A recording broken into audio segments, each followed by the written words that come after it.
thank you, yeah, Michael and Susan, for hosting and organizing this gathering. I think it's really special that we all get to be here today, and this is really the magic of the internet and the virtual space in which we can operate in the context of a time that it is unusual, and with that unusuality, it's also very stressful. There's a lot of uncertainty, and I know people are struggling with it in different ways. So it was a really nice opportunity for me to bring my skill set to use and to offer some service to communities that, are impacted in different ways by the pandemic and lockdown.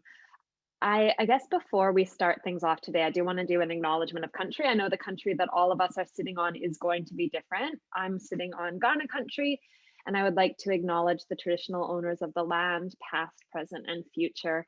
And if you take a moment in your heart as well, just to acknowledge the traditional owners of the land in which you are sitting, practicing, and experiencing life in this moment.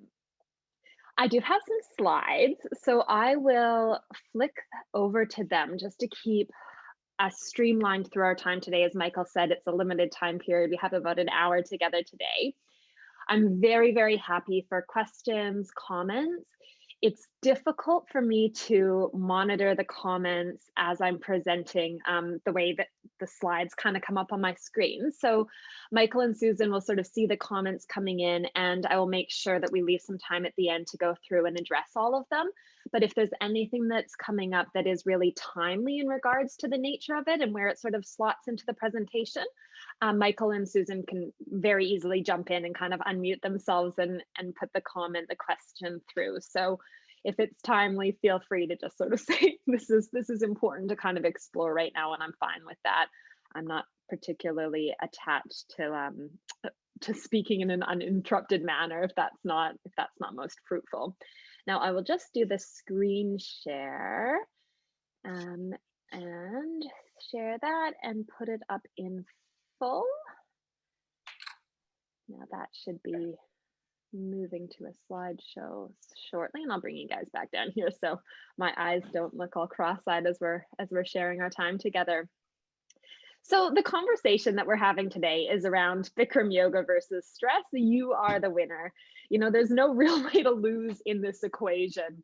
We can use Bikram yoga to cope with uncertainty and to manage the lockdown fatigue that we might experience at different times, whether that is a lockdown in our city or a lockdown due to us being unwell or awaiting a test or having been in an area of concern, which is all, I totally get, stressful and uncertain that we're talking about these things right now because none of it is clear cut.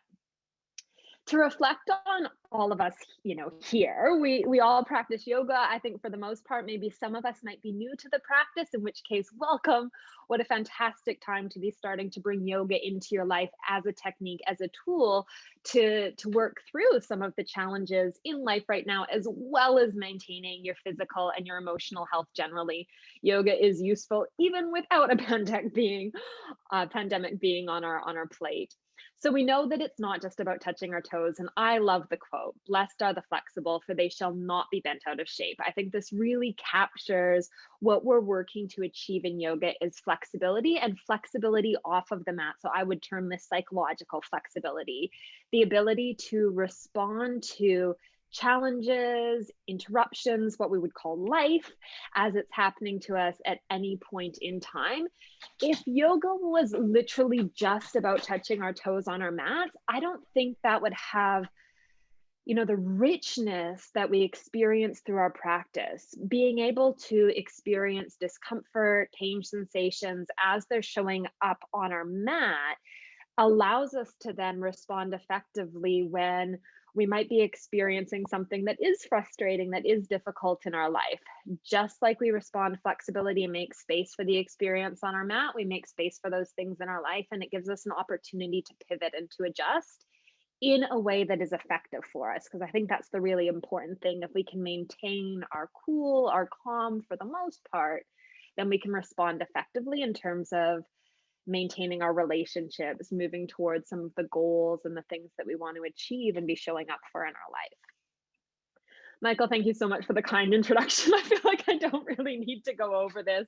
I am a yoga instructor. I actually came to Bikram Yoga in the context I was studying philosophy and comparative religion in an undergrad in Canada, because I'm very practically orientated, obviously. And one of my philosophy tutors was a yoga instructor. And at the same time, I was running and my knees were giving me some issues and I didn't really like stretching. So I thought, oh, if I go to some organized stretching, that will be good for my knees.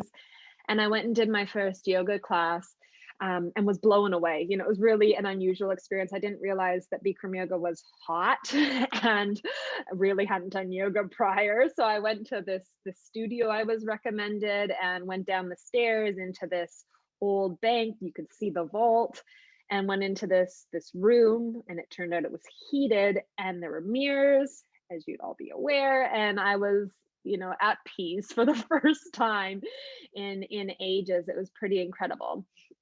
So I went on to do my teacher training. And then when I was teaching, others were sharing the same experience, you know, that they suddenly had this experience of peace, that they were experiencing less anxiety, you know, depression in their lives, and sharing that they, you know, changed their medication routines and things like this that, you know, to me seemed so attributable to the practice that I was really inspired and wanted to study more, and decided I would go on to do my PhD in clinical psychology.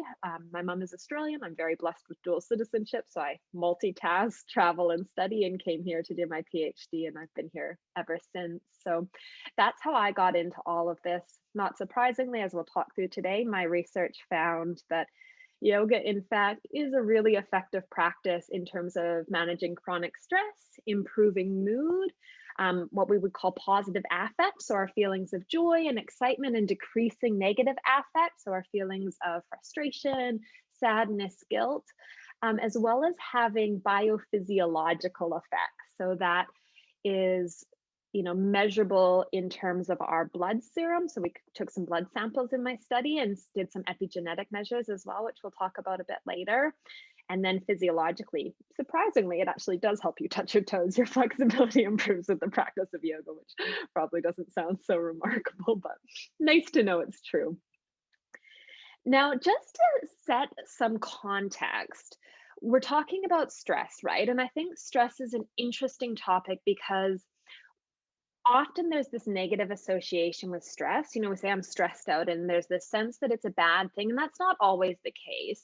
A little bit of stress is actually really helpful for us, and we would call this eustress. So eu is the Greek word for good. There's good stress in our life. If we didn't have a little bit of stress, we wouldn't have all got here today. We wouldn't have, you know, set an alarm, got up on the mornings when we needed to be at a place and time. And in fact, we can probably all think of when we've had holidays or time off and we had this giant to-do list of things to do, but none of it was really timely. None of it was really scheduled, and we got absolutely nothing done. We need like a little bit of stress to keep us moving, to keep us growing.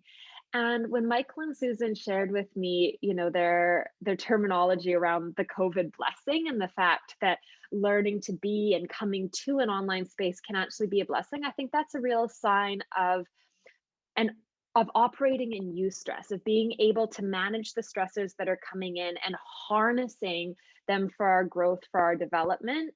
And I think that's a really important distinction, because ultimately what we want in our lives is not necessarily a stress-free life. We want to be pushing our bounds, we want to be growing and developing, but we want to be in that eustress range. If we have too much stress in our lives, in the sense that we no longer feel we have the resources to cope with it, if it's getting beyond this moderate stress into a really high or extremely high realm, we then start to experience symptoms of anxiety and depression. And we would call this a state of distress. So if you think of like an XY axis and your performance is kind of moving up, the bell curve, so if you think like a hill kind of sitting within here, your performance is actually going to go up with a little bit of stress, and then it will start decreasing when you start to get too much stress. So we want to keep this in mind in terms of how we're managing resources in our lives and how we're bringing in coping mechanisms like yoga to allow us the space and the fuel to more effectively show up for the challenges that will naturally come ahead. I hope that makes sense. If not, please feel free just to type away in the chat and let me know if you need further explanation along the way. So in moving from this state of stress to distress, we know from epidemiological studies, now epidemiology is a study over time. So what that means is it's a really high level of evidence. It's something we can really put faith in because we're monitoring one group of people as time tracks along. Other studies that are called cross-sectional will take two groups of people and just check in on what's different between those two groups at this moment in time. But we don't have the data, we don't have the awareness of what came before this moment that's being measured now.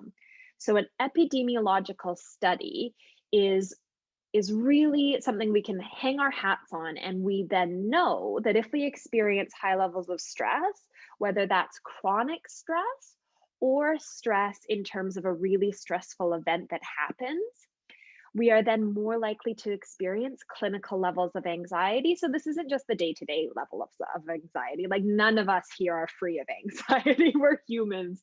We will experience anxiety regularly, but clinical anxiety is something that's different. It's the sense that it doesn't shift, that it's really inhibiting the quality of your life and you're being able to engage in the things that are important to you.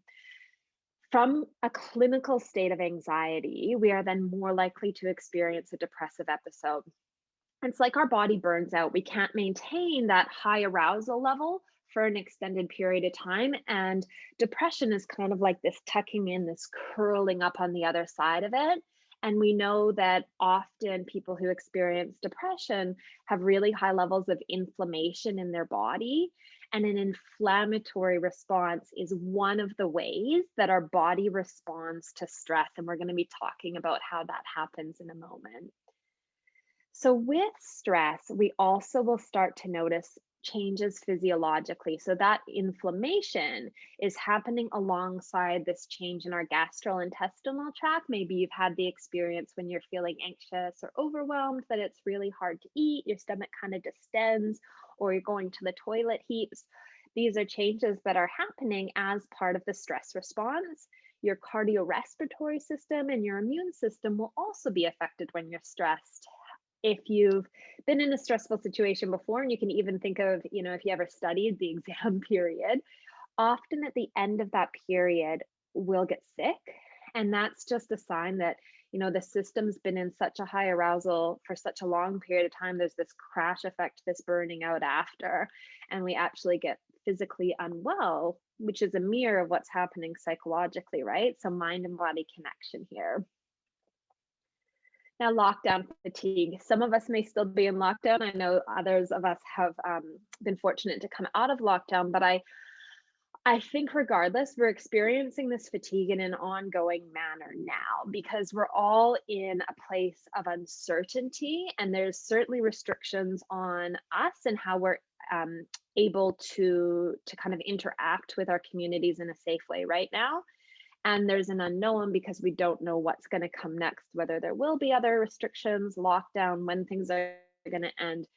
And it's really, really normal to feel uncomfortable in this experience. It would be a very unusual experience to be totally okay, with this gross uncertainty and shifting. So I just want to highlight that it is normal to feel stress and worry. We are in a pandemic, of course. And when we're starting to respond, some of us might be drawn to isolation. So if we're isolated, we might feel lonely and disconnected, and that's where kind of coming together in this online space becomes so vital and important. And deliberately doing this because the organic interactions that are happening in our life might not be as available in this changing landscape. Changes to our routine will affect us. And of course, changes to and possibly loss of our work, our study, changes to our caregiving responsibilities, financial difficulties, and then anxiety that might exist around illness to ourselves, how things might be for others. A range of emotions would make a lot of sense, right? So the stress we've talked about, sadness, frustration, hopelessness, it's a tough experience. And I want to also highlight too, the ways we cope with this can can sometimes be unhelpful. So, some of us are drawn to self-medication in different ways, whether that is ice cream, wine, pasta. And some of it's normal and like brilliant, workable. And some of it might be getting to the point where actually it's impacting the quality of our life in different ways. So we just want to be mindful of what our stress behaviors are and whether they're workable in terms that they're going to enhance the quality of our life or whether they're unhelpful. So, with all of those changes in our life and the psychological effects and emotional experiences, physical reactions happen. Chances are you've heard of your sympathetic nervous system. So, the sympathetic nervous system and the parasympathetic nervous system are part of something called the autonomic nervous system. Auto, you can think of like autopilot. It's something that happens unconsciously, and you really don't have that much control over, how quick your heart is beating and where the blood is being pumped to in your body's system. So, with the autonomic nervous system, the sympathetic is the part that the branch that turns on when we're in this fight or flight response. So when we're anxious and overwhelmed, it's a life-saving response because if a tiger was coming from you and this tiger was chasing you, you would want to run away. You would want to fight or you would want to flee.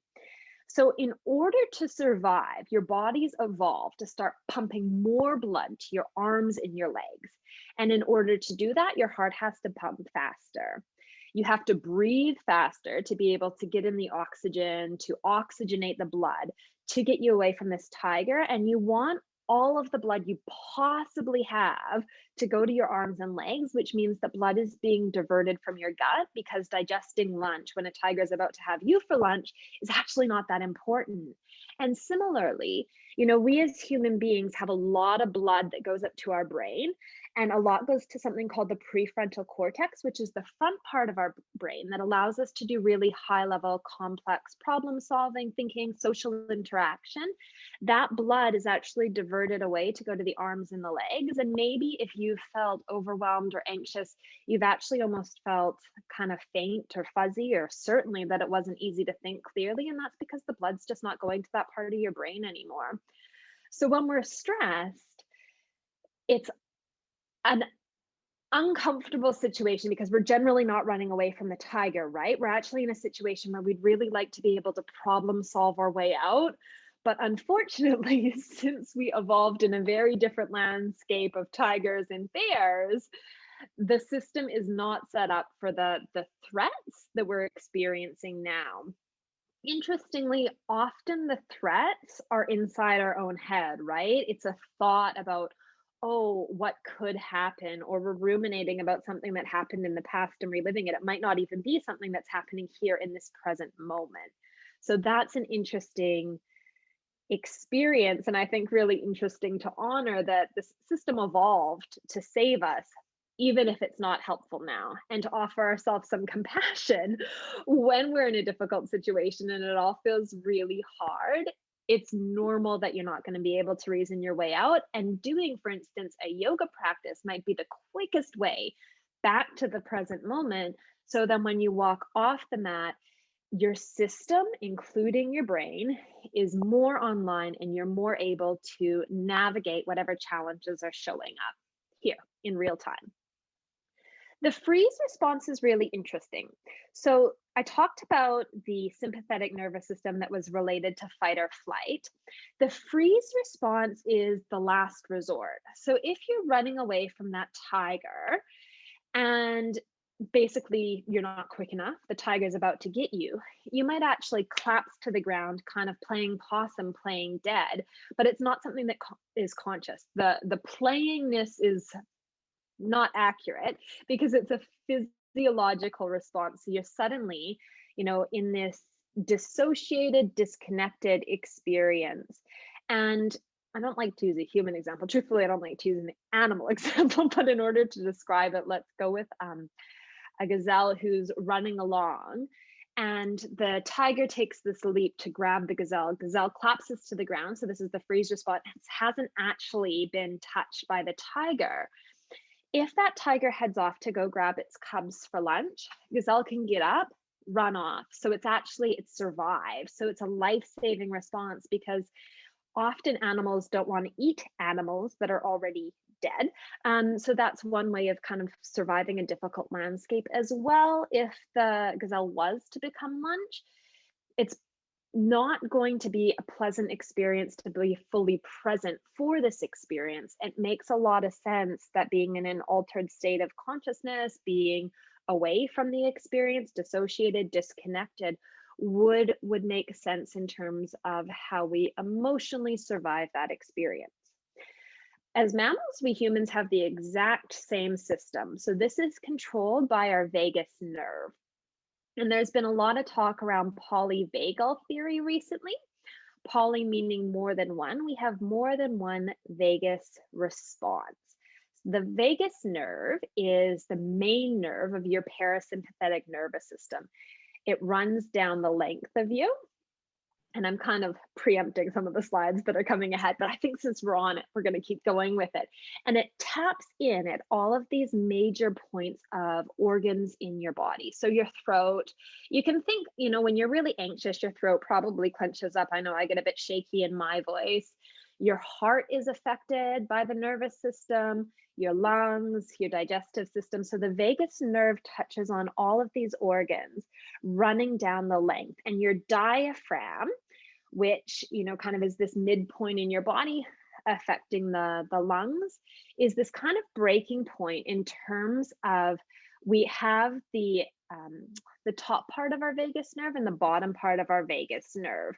So we have the ventral vagus is the top part, and the dorsal vagus is the bottom part. The freeze response tends to be a dorsal vagus response. So everything shuts down, and we have this, as humans, tends to be a dissociated state. Interestingly, the vagus nerve is also part of our social engagement response. So when we're thinking of the ventral vagus, the top part, if we're interacting socially, and even here, we've got videos, I can see you, I can see how you're responding, you can see how I'm responding. We're looking at cues in faces.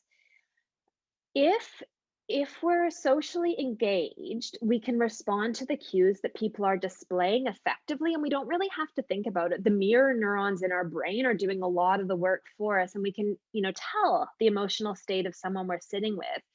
If someone is in a freeze response, it's almost like they go blank, like they go offline, they're disconnected. And if we're in a frozen response, we can no longer read the facial expressions of someone we're with. And that means we might misattribute, an emotional state to them or their words if we're not really there to kind of pick up on the vibration. We often hear someone's tone of voice and know whether they're a safe person or maybe a not so safe person. That sort of makes sense. So it's this very interesting and complex response. And the reason I want to highlight how interesting the vagus nerve is when we start to talk about yoga, we're going to be talking about how yoga affects the vagal tone. So the tone, the strength of your vagus nerve, and the ability to shift from sympathetic nervous system activity into parasympathetic nervous system activity, and ultimately into this social engagement response, the ability to be present with people in our lives as well as to think clearly.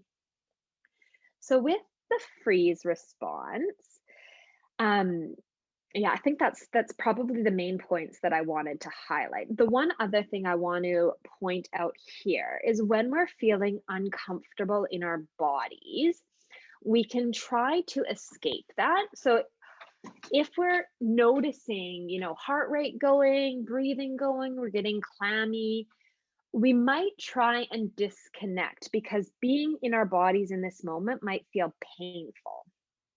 However, if we disconnect, we might then start to miss out on the information that comes from this experience. Emotions have a lot to communicate, tell us well, this is uncomfortable, something needs to change.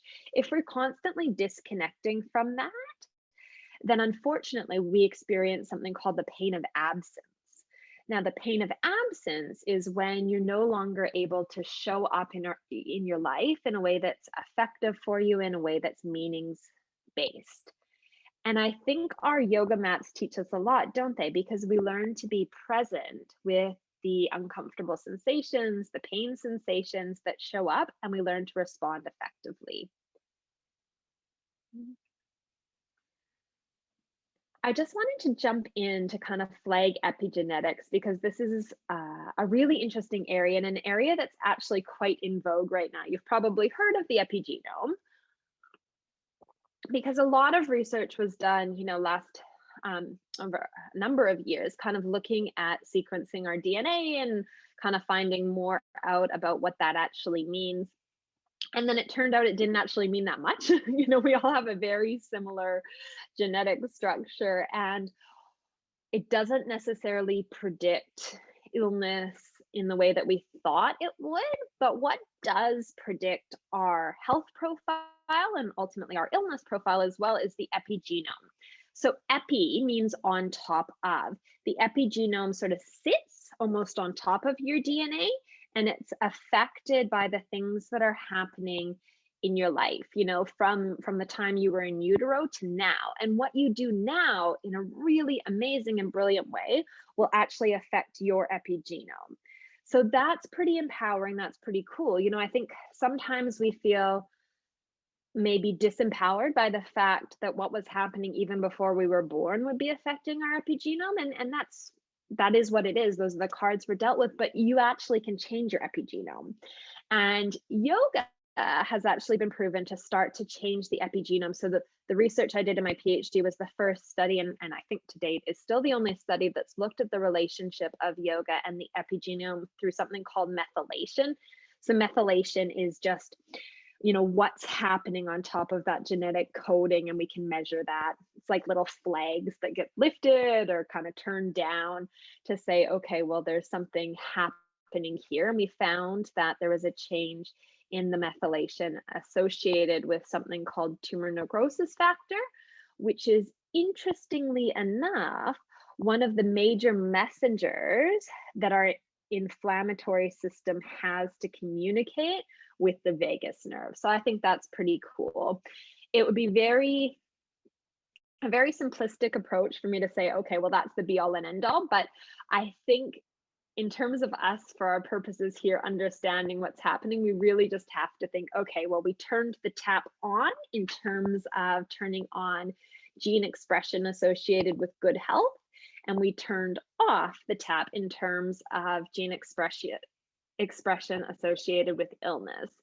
And when we're thinking of what's going on in the world right now, certainly the extra stress that we're all under is likely turning on the expression of cells that are less healthful and helpful for us. But if we're maintaining our yoga practice and we're engaged in other healthy behaviors, taking care of ourselves, maintaining our sleep routine, staying in community, in interaction socially, we're going to be turning on the cells associated with health and counterbalancing any stress that we might be experiencing at different points in time, learning that psychological flexibility. So I think it's incredibly motivational to know that your yoga practice is affecting your epigenome.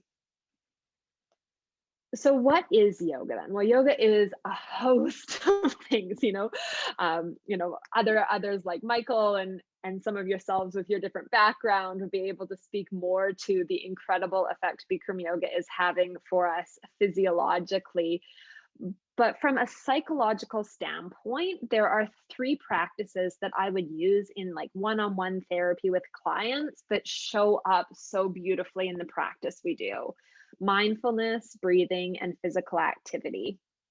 So we know that being able to practice present moment awareness, to be able to notice when our mind has wandered and come back, to notice when our mind has wandered and come back again and again, is associated with great health, because we can actually then know what our mind is thinking and know those are simply thoughts, and we can come back to navigating what's here now. Often our thoughts are super unhelpful. The thoughts that we have around ourselves or what might happen, our brain is negatively biased. What that means is we are more likely to go kind of glass half empty. And this is evolutionary again. I like to link back to evolutionary science because I think it gives us an understanding of what's going on for us, and I think it can really engender a sense of compassion for the way that we're relating to and experiencing life, because how could it be any different? This is what we're all working with. None of us are alone in this.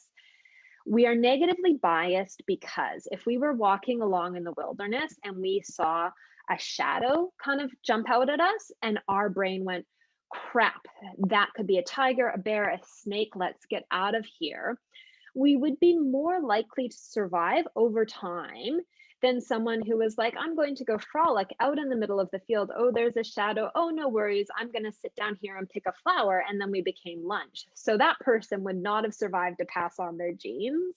The more anxious, worried, responsive, negatively biased individuals, while they might have missed out on picking flowers, would live to see another day, and their genes are essentially what we've inherited. That's been passed down the line. So the research suggests that for every negative experience we have, it's like 3 times more salient in our mind than a positive experience. So it's this practice of kind of noticing that stuff coming up, maybe noticing that that's where our mind goes, and coming back to the present moment again and again and again. Breathing, we know pranayama, incredibly important for nervous system regulation. If we're maintaining normal breathing, we are able to regulate our nervous system, because while I said the sympathetic nervous system and ultimately the autonomic nervous system generally is something that's outside of our conscious control, the breath is incredible in that it sits on the border of the conscious and the unconscious. It is literally the only place in that system we can tap into and make change. And when we change how we're breathing, our heart rate, our blood pressure, everything comes along with that. So here on our mats, when you're showing up, when you're breathing out, for the most part, I know there's a couple of breathing exercises where we get to open our mouths, but we're generally breathing through our nose in our BIkram practice, right? And in breathing through our nose, we're actually soothing our nervous system, even though we're doing physically really tough stuff. Again, from the evolutionary perspective, our nose has a whole bunch of little hairs. It's got a great filtration system. If we're bringing air in through our nose, it's going to be more healthful for us than if we were constantly breathing through our mouth, which we might very well do if we were being chased by that tiger. So it's actually a sign that we're safe when we're breathing through our nose in an uncomfortable situation, which is pretty cool. And then, of course, when we are blessed to be able to do our breathing exercises and we're using our mouth, it can provide us an opportunity to energize our body in those bigger exhales. But for the most part, I think it's really interesting to know, okay, how we breathe matters. And maybe you'll notice in your life off the mat, when you're feeling overwhelmed, your breathing pattern might change, and even where you're inhaling, exhaling from might change. So just keep an eye on that. Of course, physical activity releases endorphins. Physical activity is the absolute most effective antidepressant and anxiolytic on the market. So you literally could not bottle the effects that physical activity has in terms of mood control.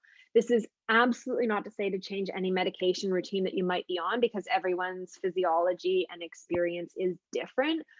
But the effect sizes, so an effect size is a way of measuring how influential a certain treatment might be in terms of mood, or anxiety in this case.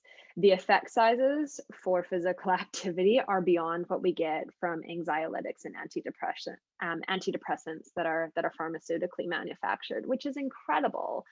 And I think really highlights the importance of making the time each day to show up on our mat to manage our mood.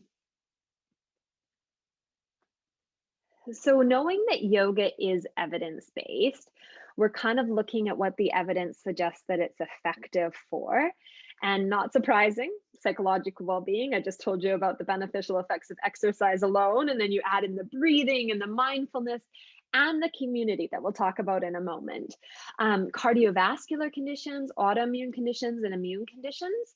And there's actually been research done specifically on a Bikram yoga practice, and there's been a review done by Hewitt et al. In 2015.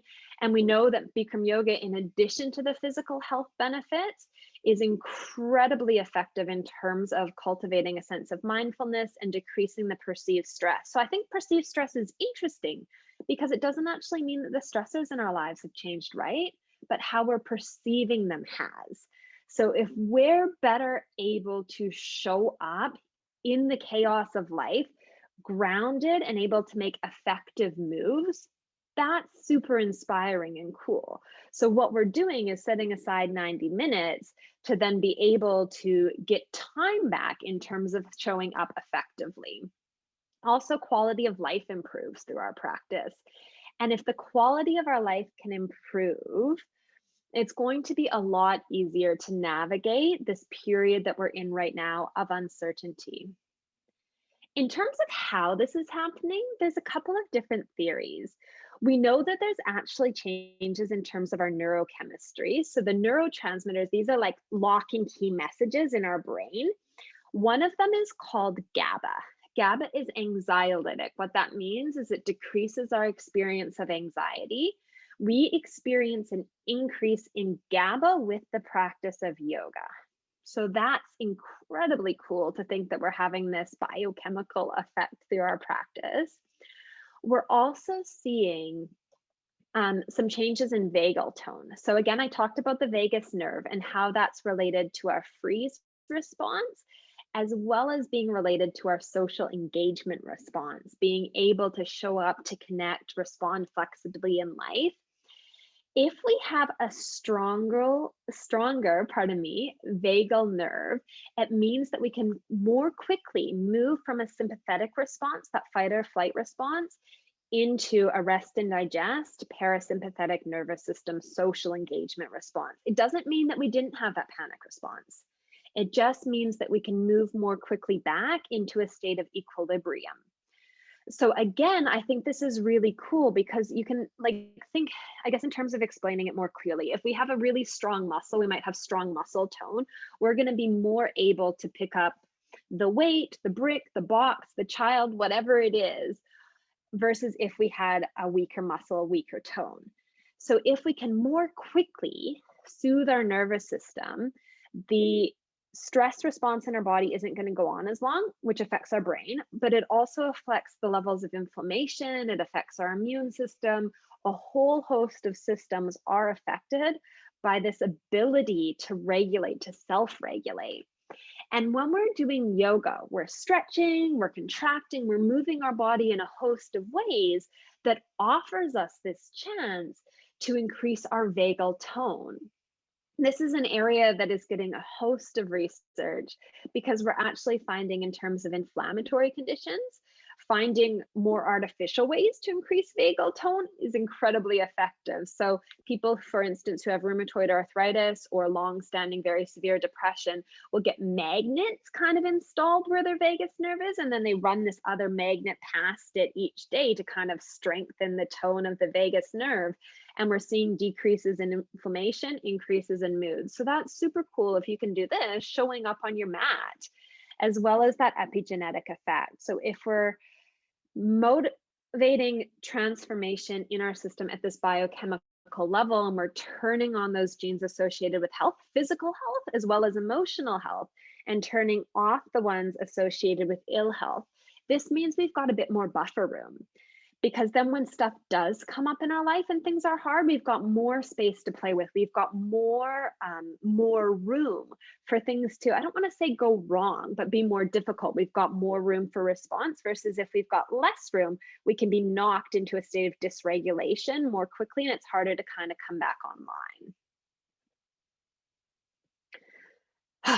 So it's all connected, which is I think what we all intuitively know, but it's, at least for me, always nice to kind of link into the science and understand why it can provide us that extra level of motivation in terms of showing up on our mat. However, it's not just this physiological practice. What Michael was saying about showing up and being in connection in community is huge. Literally, the biggest predictor of morbidity and mortality is our social connection.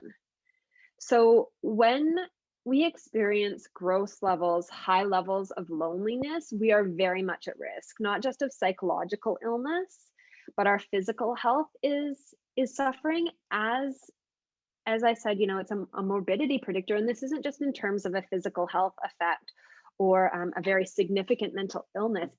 It affects our whole system in a way that we're still struggling to really measure, such that we're actually more likely to die sooner. And I think that that's really scary, but also inspiring, because if we can take this information and deliberately show up in community, in connection in our life, that's incredibly empowering. We are interdependent beings.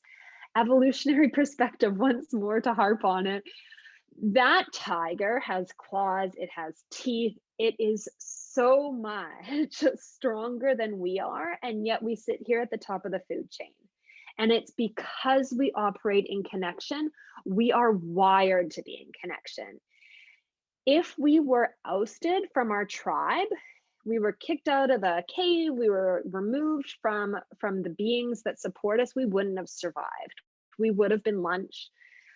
We feel very uncomfortable if we are ousted from a group or perceive that we could be ousted. So this is why emotions around like shame, for instance, where we sense that we've done something wrong, they feel so uncomfortable. And that is survival again, because we're then motivated to make relational repairs and to try and come back into connection, because that's what's going to keep us together. That's what's going to help us survive. So when we're thinking of how we connect, I was fortunate, I was very blessed to be able to do Susan's class this morning. Even though we're separate, there is a connection that comes from being together, right? Hearing someone's voice in real time, knowing that we're moving together, sitting here and sharing this information together right now, it's all filling up our social cup, our emotional cup, and that is ultimately transforming our health too. And given that we can't as easily just head off, maybe to a local studio, depending on our situation and lockdown requirements, and there's certainly restrictions, even though we're open here in terms of numbers and engagement, we have to get creative and we have to deliberately schedule connection. So that's why it's really, really important for us to be mindful here too. Does that make sense? So how do we take this information off our mat? We talked about presence, being able to show up mindfully and being able to be flexible. All of us have certain areas of our life that are important. And I would make the argument that yoga is going to help you to show up better in, your relationships.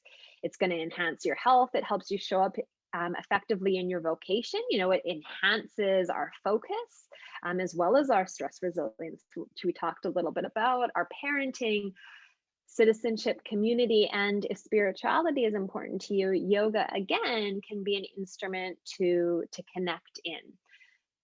Knowing that, you can think, okay, well, yoga maybe allows me to be more attuned to my kids. That's really helpful and important for me.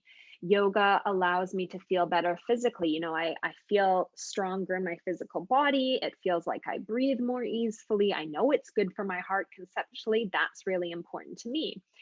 It's important for me to check in a social manner to maintain my community connection. Yoga is helpful for that. If we think of how yoga is important in these areas, it provides, again, incentive to show up.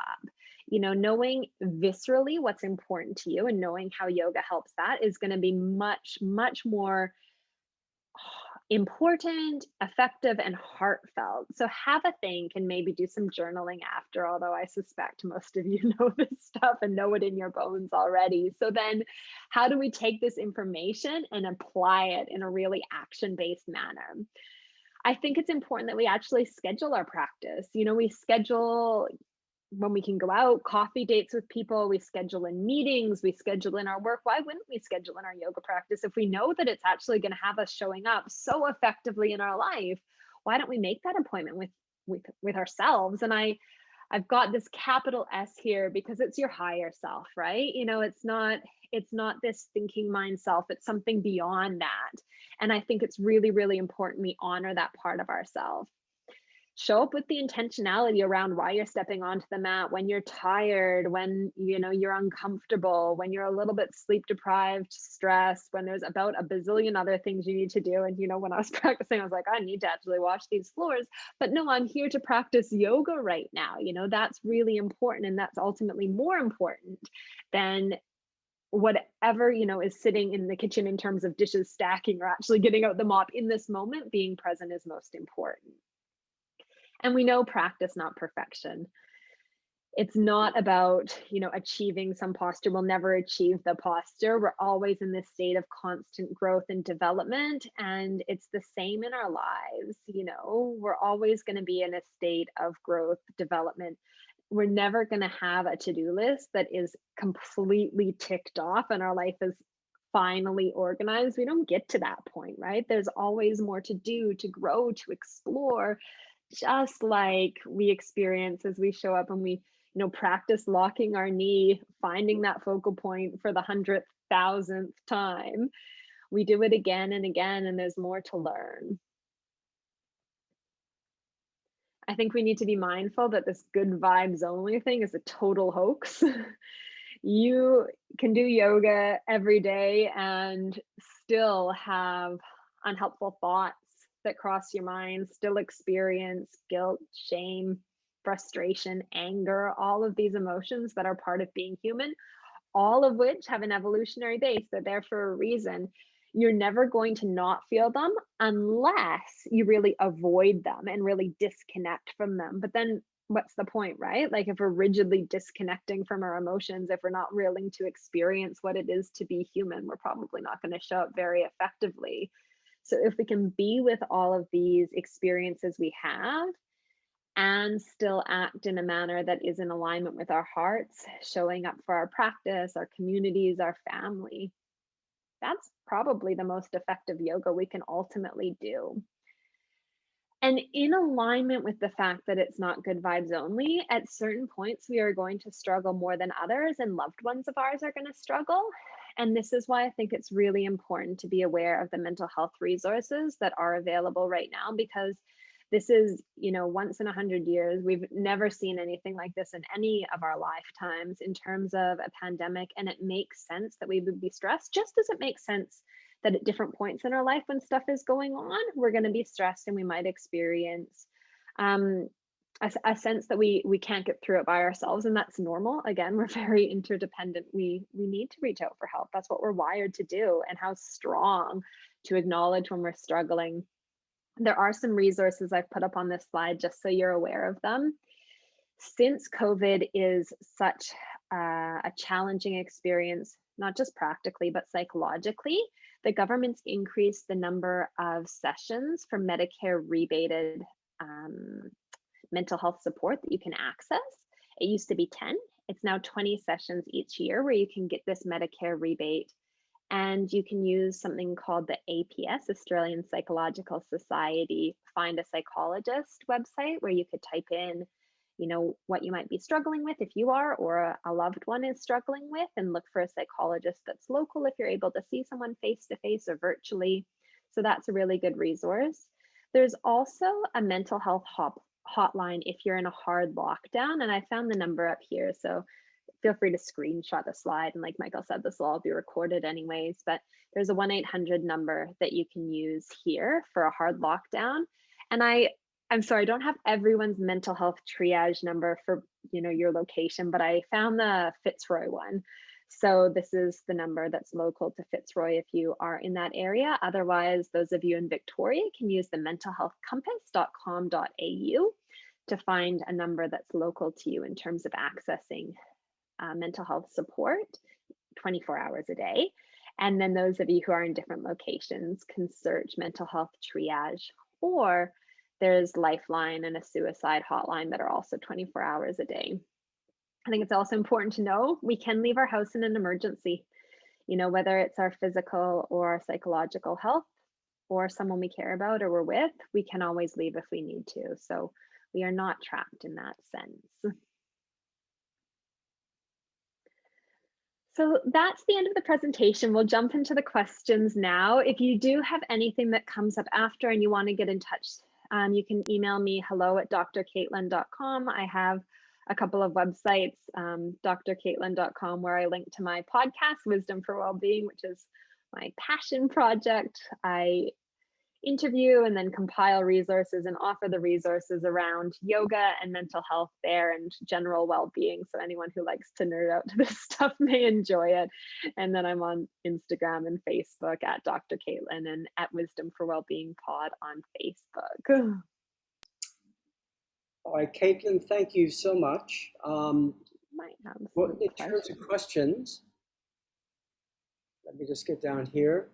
Megan asked a very, very logical question from a Bikram Yoga point of view. What is the impact of the heat as well upon the body? And I think this is an interesting one because when we are flexible, we might feel more subtle. Maybe you've experienced this. This has been my experience. So it feels to me like I go deeper into the postures, which I suppose then we would maybe suggest that the benefit might be that we can massage our vagus nerve a little bit more. So we might be able to support that healing that comes with strengthening vagal tone.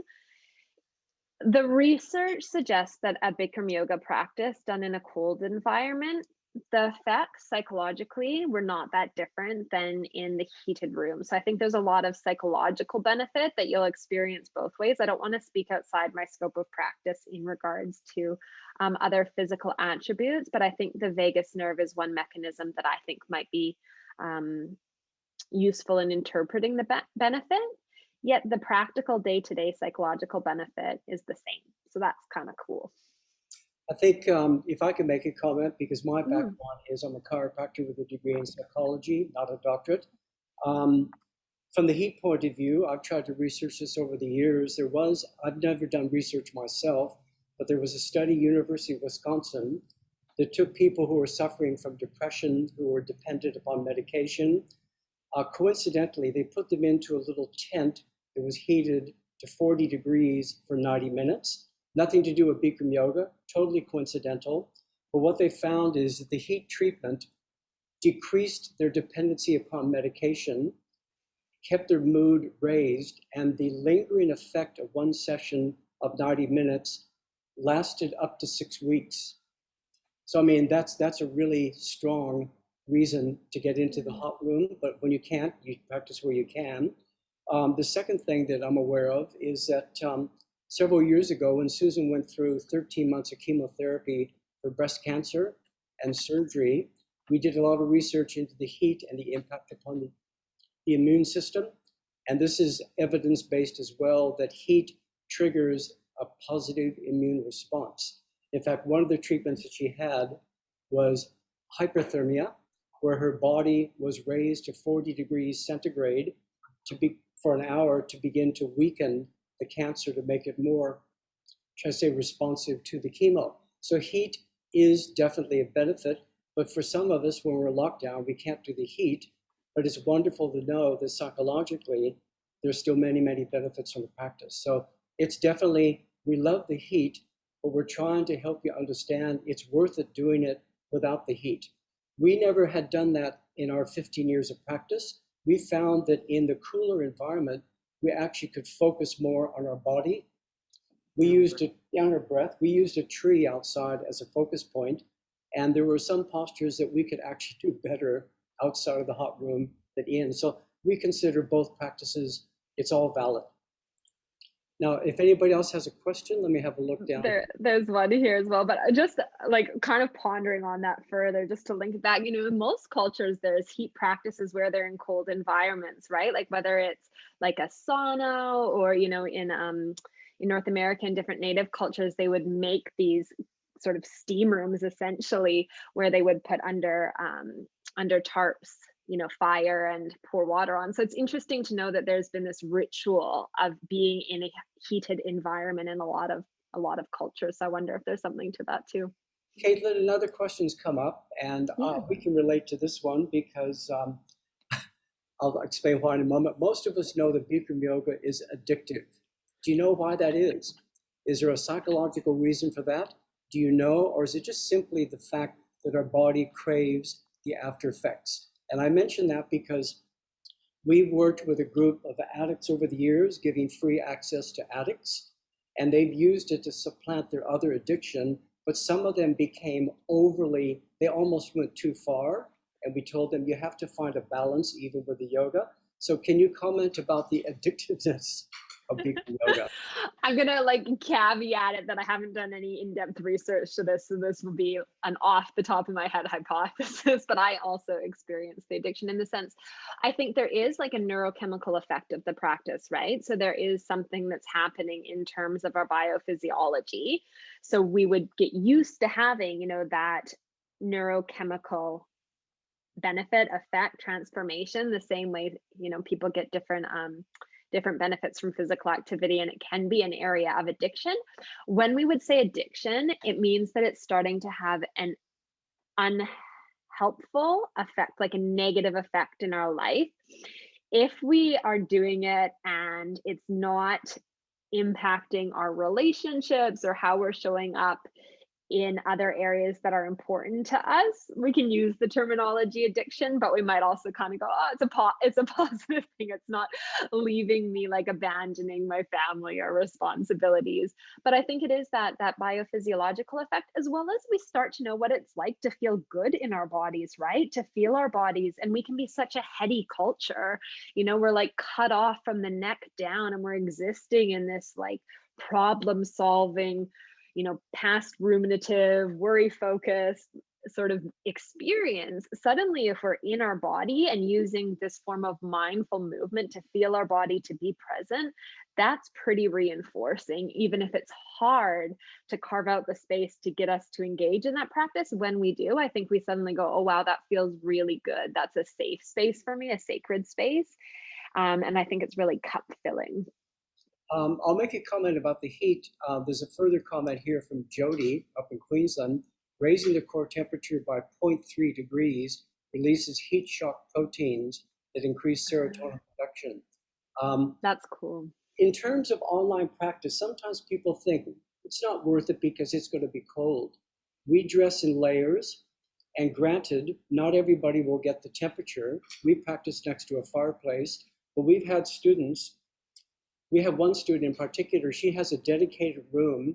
She's got infrared heater, she's got humidifier. She consistently gets 40 degrees, 40% humidity. She's always in shorts. She's always in shorts in the middle of winter. We've had people practice in the bathroom with a shower going, with the door open, so they could do bouncing stick into the door.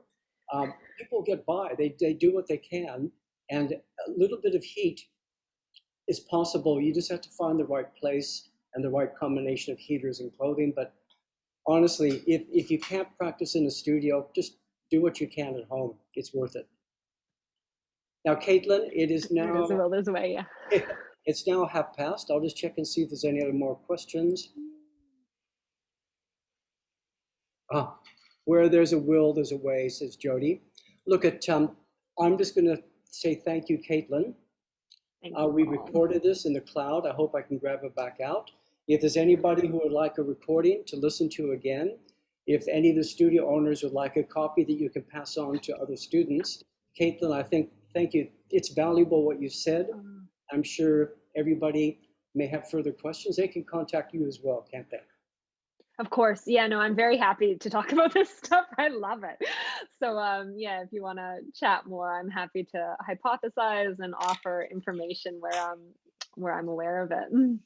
I would also like to throw a challenge to everybody. I know that we have a number of studio owners here today.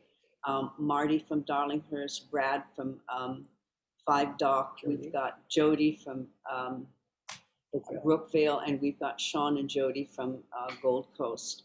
you know what? We could use this as an opportunity to share information more. So I think this is something that we should probably really try and pursue, because I really feel for you guys in Sydney. Yeah. We know what you're going through. We went through 113 days of lockdown last year. It was not nice. And still today, Victoria has the most incidence of people who are dealing with depression. You know, our last lockdown was only 13 days, but I think it was the hardest. It was the hardest. Because it just keeps coming back, but that's why we keep up with the practice. And we've had some students who've said, I used to practice at home, but I still find it difficult. You just have to find that will to show up, as Kaitlin said. And we tell people, just book a class. You know, just if you have one thing to do during the day, fit everything around that class, but do the class. Really important. All right. Thank you guys, everybody. Really, really happy that you all joined us. And really, let's not make this the end. Let's make this, you know, think of something that we can talk about, that we can really explore together. And share between studios Absolutely. and communities, definitely. Yeah. All right. Because we have a lot of knowledge right here in this crowd today. Thank you so much. Well, I wish you all the best in your practice, and I'm glad we can all get through this in connection.